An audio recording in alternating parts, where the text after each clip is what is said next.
bring up Ton-Quinlivan as our first speaker.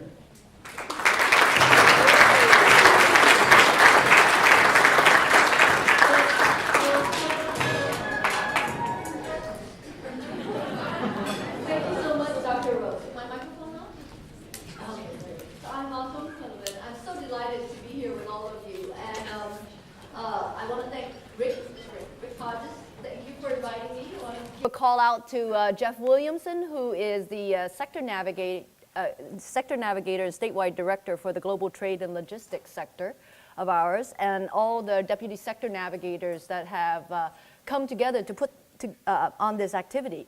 And then I did see in the room that there's a handful of you who are Twitter followers, right? Okay, I can do many things, but I cannot get 20 more followers so that I can break the next threshold. So you gotta find me. So I'm at Workforce Von, Workforce V-A-N, Von. So find me and tweet something about this great event. So thank you. I also want to acknowledge all the industry partners and other partners who are here in this room and joining with us on this journey. I'm going to say a lot of things today, but yet in all of that, I'm only saying one thing. And I hope that it is the message that you're hearing and being echoed throughout today. And that message is that it's very important that our students build skills that employers want. It's very important that our students build skills that employers want. You know, this past weekend, I had a friend visit me from the East Coast. We were in the same executive development program together. And she told me the story of her own son.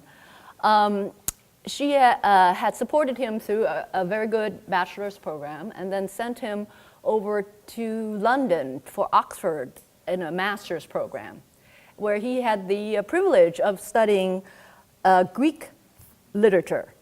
And then he really struggled after that to find a job, and then she had to put him into a coding boot camp at $12,000 in order for him to land a good job. Now, you should study what you enjoy, but also consider that you could also, at the same time, build skills that employers want. So he could have chosen to do his emphasis in Greek study and minor in computer programming. He could have earned a project management certificate while doing that course of study.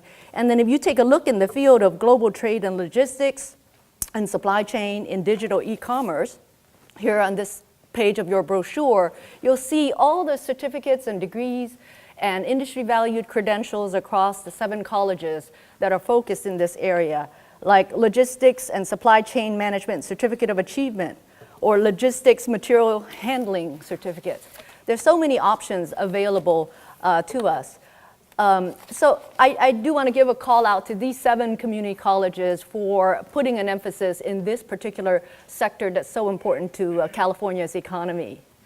So the students here in this room, it is wonderful that you are here with us. The opportunity to explore your career options early and often is very important. You know, you never would buy a car. How many of you have a car? How many students have a car? All right. All right, I don't know if it's a hand-me-down car, but when you buy your first car with that paycheck, you would never buy that car without doing some research, right? You would never buy that car without talking to others or even getting online. So do the same when it comes to career exploration and career planning. And I do want to mention to you a tool that the community colleges rolled out. It's called Salary Surfer. So check out Salary Surfer online. And what it does is it tells you one factor amongst many that you should consider, which is the earning power of some of these certificates and degrees. And it shows you what our students across all 113 colleges, across all the programs and certificates, what they earn 2 years before they finish, 2 years and 5 years after they finish. And so you can make decisions in terms of, a better decision in terms of field of studies. It's just one variable amongst many that you should consider. So don't forget Salary Surfer. Now all the college administrators in this room and faculty in this room. How many do we have? Good, good, good. So, you know, I think the message was clear from the prior speakers, but we do need to continue to challenge ourselves to evaluate whether our students are coming out with the skills needed by employers. We've talked earlier about industry value credentials. To what extent can we embed them into our curriculum? And that we're reflecting the technical competencies that industry is needed. And you are also hopefully aware of a number of programs that we're putting out to support you in this journey. The first half of this year, we are highly focused on a new set of tools to help you evaluate your programs called CTE Data Unlocked. So throughout the first 6 months of this year, there are teams from every campus coming together, learning to use a set of data tools so that you know how your students are doing once they have left the program, but also to be able to see, for example, if in an area your program is producing administration of justice graduates, if there's 200 coming from one college and the next college is producing 200 and the third college is producing 200, well, how many job openings are there compared to the number of students? And then that helps us recalibrate at a regional level our supply and demand. So do we need more graduates in the area of supply chain and logistics, for example, as compared to, or are we oversupplying? So it's a very important data point for us to coordinate our scarce resources. There's also been a set of pilots around 21st century soft and employability skills. So, you know, it was mentioned before, the skills for you to be ready day one, for students to be ready day one are critical skills. And so we want to make sure that these skills are incorporated and embedded so that every student's coming out can hit the ground running on the workplace. And so 21st century skills, that curriculum, those modules are already available. Third is this concept of work-based learning. As you know, the most competitive individuals for a job interview is one who not only has formal training, but they have job experience. So to the extent that every student can walk out of our colleges with having had a work-based learning experience or internship or co-op, that student is going to be much more competitive in that interview. And then we are also rolling out a set of programming around called Innovation Maker 3. And this is to build creative economy skills around critical thinking, creativity, collaboration, communication. These are fungible skills that you can move sector to sector, industry to industry, employer to employer, and they will always be valued. So we're going to provide these opportunities for colleges to engage on these Innovation Maker 3 grants, and we hope your colleges will participate. And particularly interesting is that we need championship between a CTE faculty and a STEM faculty at every campus that is interested in participating. And then kind of lastly, would like to encourage all our colleges, our faculty, and our administrator to continue to think regionally, because we need our students to be portable. To be able to coordinate our courses. Where can they be common? And then how can also we create specialties at different colleges? Because students have the ability and do swirl around our institutions. And so to the extent that our curriculum is set up so that students can move around, it is creates more options for our students. And so all of these things that I mentioned in terms of use of data, in terms of work-based learning, in terms of building the skills that employers want, these are amongst the elements of the 25 strong workforce recommendations that were adopted by the Board of Governors this last year, with the intent that we needed to close the gap on 1 million more credentials, industry valued credentials needed by California in the middle skill area. I'm delighted that the governor has put $200 million in the budget in a strong workforce program line item in order to support the implementation of these recommendations. We're also carrying a set of regulation changes and bills in order to support the implementation. So we're moving nicely along there. We are moving into an era of co-investment by industry and by education. I remember one of my industry advisors said, and he came from the electric vehicle area. He said, if you're teaching electric vehicle and hybrid, that's already 10-year-old technology. And we used to have the luxury of having a 25-year cycle before the next technology change. And he said, if you're teaching that, and you're teaching 10-year-old technology, now it's about hydrogen fuel. But it's not even first generation, it's third generation hydrogen fuel, and it's evolving every 2 years. So we're going to be challenged.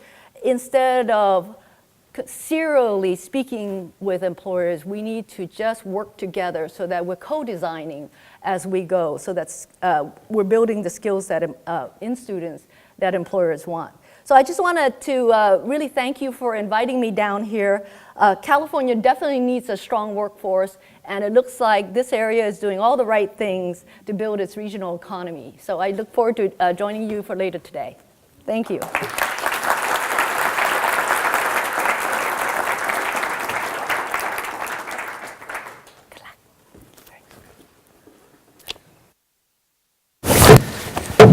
Well, good morning as well. By my calculations, I think I have about minus 20 minutes to speak. Is that right? David. Okay. All right, so I think I'm between you and the break. And I gave Brandon the option. I'm entirely fine with just zeroing out my time and go right to break. But he told me that I can't do that totally, but I'll make you a deal. 5 to 6 minutes. How's that? And so, and I hold my deals. I like them. So I got my timer, and I'll put my 5 to 6 minutes, and then you're going to have a break. I got to really shorten that bio. I don't know how you got that bio. I'll talk to my staff about that.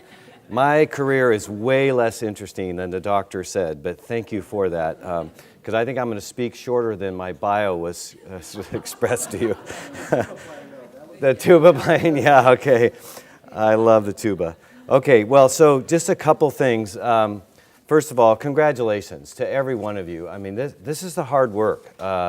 It's way easier to stay in your own places and then to come together as a cross-sector group of educators and business leaders and students. It's pretty messy work. It doesn't feel clear, but I think that should tell you you're on the right track. And if any of you get a chance to thank Vaughn personally, please do it. This task force that was referenced was amazing in California's history, and it was so effective, it drew the governor to put $200 million in the budget.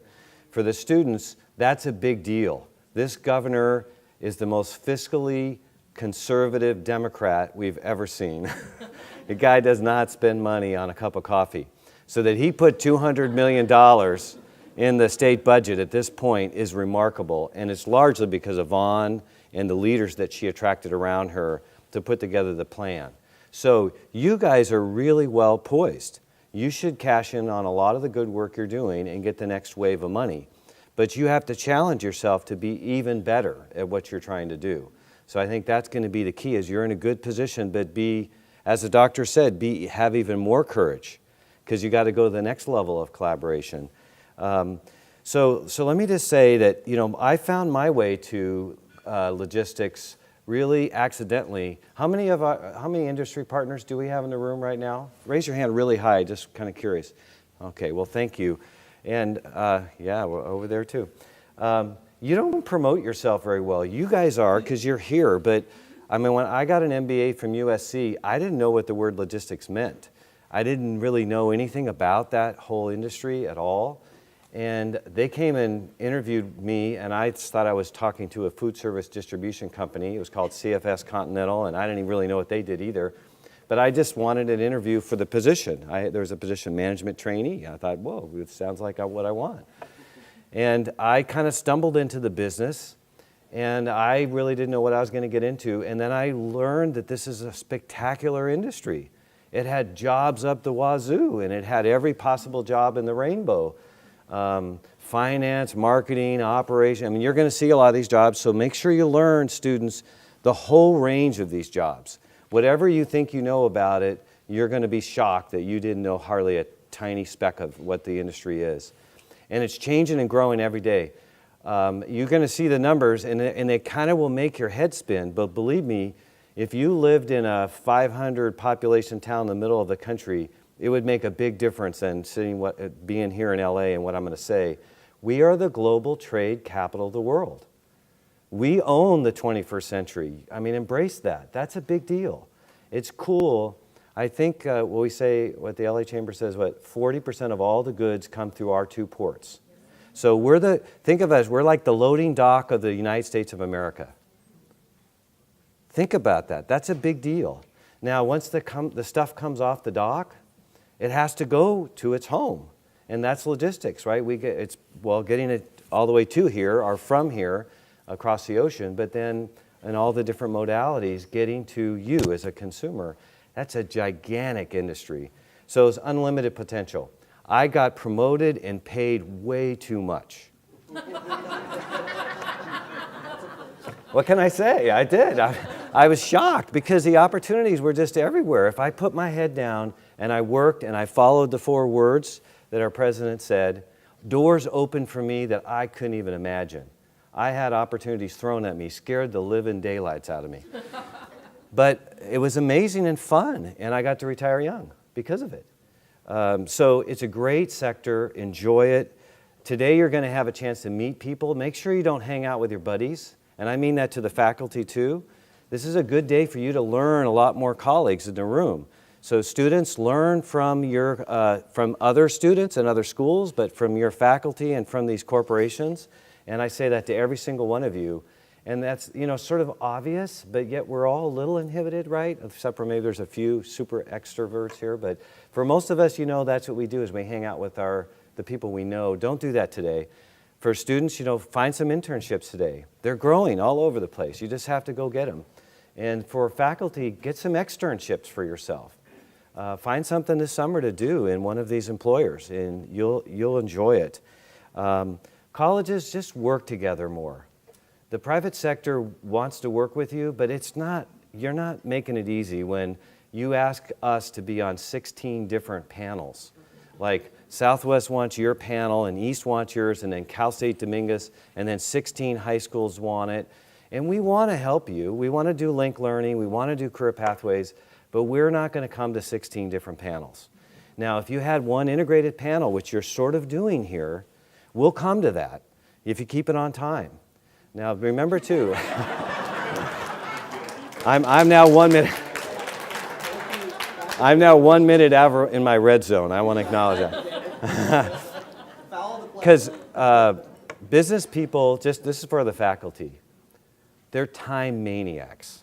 That saying money equals time, it's real for a business person. They equate money directly to getting customers and making profit, and that's what they're paid to do. So when you have meetings that start late and end late, they aren't coming. So just keep that really focused. In fact, my final advice would be, don't hold meetings, just connect with employers. You don't have to have meetings to have employers connected with you. In fact, your best meetings will be the unmeeting, because there's other ways to have virtual connectivity, like the platform I think Santa Ana talked about. I mean, build platforms and let business people connect on their time, at their convenience, in their modality, and then you will be amazed at how they'll show up. So with that, I think I'll turn it back over to our host. Nice to be here today. Thank you.